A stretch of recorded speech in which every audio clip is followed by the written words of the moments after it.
Hey everyone, and welcome back to my Blacadian universe. So, I was, just scrolling through the internet as one does, and I came across this video that really stuck with me. And unfortunately, I can't find it again, as often happens, but if you know the video that I'm referring to, please, link it in the comments when you listen to this, just so that I can tag the person. But essentially, it was this, you know, young man, and he presented as white. I think he identified himself as white as well. And he proceeded to talk about, one of the things that he does. I imagine he was in his, late 20s, early 30s. And so he was saying, like, he has a stressful job. And one of the things that he does to decompress is read graphic novels or, like, comic books, basically. And so he was doing this, out in public. And I think he was like at the gym, and a older, white male, presenting as white male, came up to him and proceeded to lecture him on why it was inappropriate for him to be reading this comic book. And he was so angry that this young man was choosing to read this, comic. And, he sort of, took it as sort of the young man on the receiving end was sort of like, is this serious? Is this like a joke? And then, upon reflection, he became sort of enraged by the entitlement of this man to interrupt him living his life in peace to lecture him about how he was wrong. Remember that word entitlement, because it's pretty key. So let's talk about it. When I was scrolling and sort of why this video stood out to me so much is because, he delivered it with quite a lot of humor, and, but the point was there about the entitlement. And it really stood out to me because I feel like that's really the crux of so many of the ills that white supremacy has, imposed on our society, on, human beings across the world, is that entitlement. And so, you might be like, oh, what's the big deal? It was just sort of, like some cranky old man just being on a lecture. But it stood out with me because it was such a trivial, seemingly small issue that had this man so fired up that he took so much time to lecture and, belittle and talk about how he's not a kid. And he just went on and on and on about how his behavior was inappropriate and he was behaving in an inappropriate way. And as I often do, I was discussing this with my girlfriend Nadine, and, I was like, why is this like just such a, for me, a perfect summary of white supremacy? And we were reflecting on it, and one of the things that I came upon was the entitlement piece. So basically, white supremacists believe that it is their duty, job, God-given right to police the behaviors of other people if they deem it to be inappropriate, wrong, scary, different than what they have decided is within the realm of what they would do. So if you are other, they have authority or dominion over you to tell you how other you are. They don't put themselves in that box. They are the standard. They are the benchmark. They are them. And everything that falls out of that is other, that needs to be watched, tolerated, or changed, controlled, killed, as we see. So that is essentially, even if, and because this was one white person to another white person, the fact that his behavior needed to be corrected, something as, trivial as, older person reading comic that, this man has decided, he obviously hasn't heard about like the world and, the wild world of, adult comics. He, in his narrow view of righteousness and right, he thought he needs to, guide this young man to sameness with him by telling him that he was doing wrong and he should not be reading this comic. And so he couldn't let it go. That was, the point of the video, that he could not just say, he was like, why is it bad? Why does why did you feel that you needed to tell me that I'm doing something wrong? Because it's just something that I personally enjoy.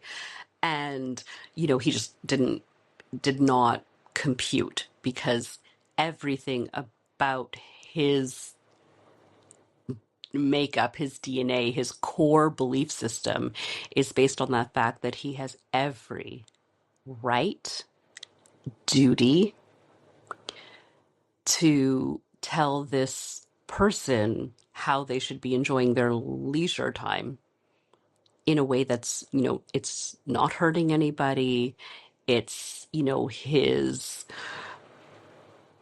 preference. It's something he's found that helps him and his well-being and his mental health and, all of these good things. Just a very safe behavior. And this man was absolutely not okay with it proceeding, even though it literally had no impact on his life. He was there to tell this person that they were wrong.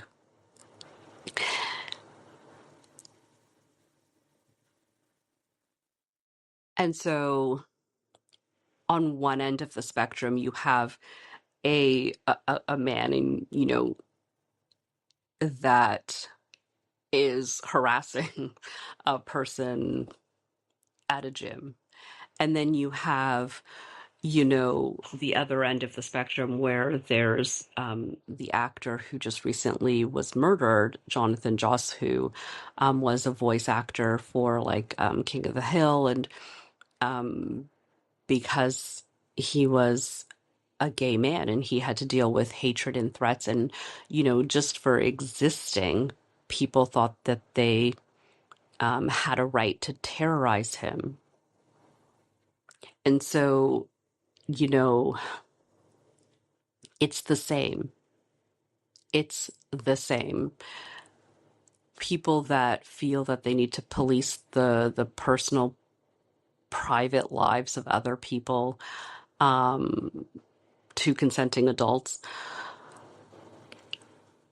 it's their belief in the box that they place themselves, that hierarchy that they place themselves in, of what is good, what is right, what is proper. And then everything else that falls outside of that needs to their intervention to be righted on the way. And what happens is there is no moral code for how they go about punishing those that fall outside of that box. So with racism and, the enslavement of Black people, what they did was they convinced themselves and the world that these people that they came upon were so different from them that they weren't even human. And so everything that they did to them, the atrocities, the disgusting, cruel, horrible things that they wouldn't do to a animal, they could do to these people because they were not really people. So they made up the rules so that they could, again, correct. They went into Indigenous communities and they told them that they were wrong for their beliefs and their languages and how they were, family. And again, they made it okay to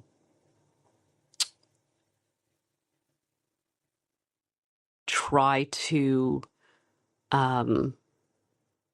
make them change that difference, that they didn't try to accept or understand or whatever. They needed to eradicate it. And so that mindset is so dangerous because it leads to these evils. And so instead of, viewing other peoples and cultures as equal, it is only viewed as something that needs to either be changed or appropriated or, destroyed so that their experience is deemed as superior or centered. White supremacists, when I say they, white supremacists center themselves in everything as the norm. And then their reaction, so even the most docile, white supremacist who truly believes that they are just superior in their existence, in their whiteness, because that's what they need to breathe and function. And they won't say, oh, Indigenous peoples need to change or, not do this or, behave more like, white Christian people. They'll still believe that it'll blow their minds if they ever try to say an Indigenous person sees me as other. They will not understand that I am the superior person and they are different from me. They'll never flip it on its head and say, I am different. I'm the different one here. You'll never hear a white supremacist say those things. And if you can't have that ability to decenter yourselves, if you can't focus that way or think that way, then you're only, especially as a white person, this is the kind of privilege that we talk about, is that you are continuing to buy into, support, and enable systems in every facet of our society that was built on that ideal of and upholding that position of power of white people.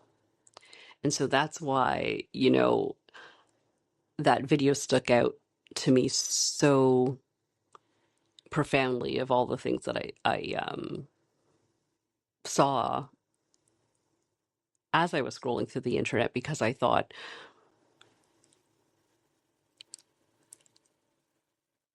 how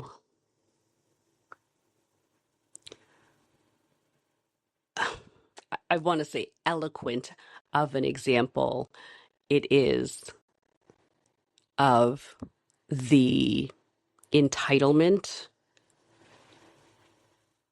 that white supremacists have, that a man couldn't even enjoy a book in peace in public without someone, feeling the need to assert their perceived dominance on his behavior.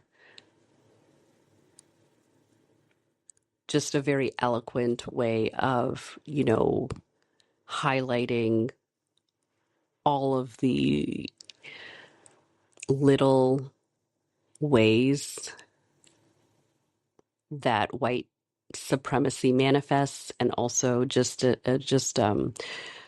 example of it in a like a micro example, and then how it can build to something as heinous as,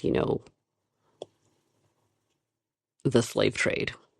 So, two opposite ends of the spectrum there, but it is, again, that belief in being center.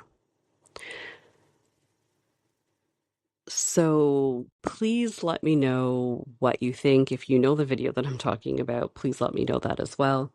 But just let me know what you think. I mean, those were my thoughts on, just that little metaphor. I was like, isn't that it's not a metaphor, but just that perfect example of what white supremacy does to someone's mind. So I will leave it there. Thank you, as always, so much for listening. And be sure to like, comment, and subscribe. And so you'll never miss an episode. And I will talk to you next time.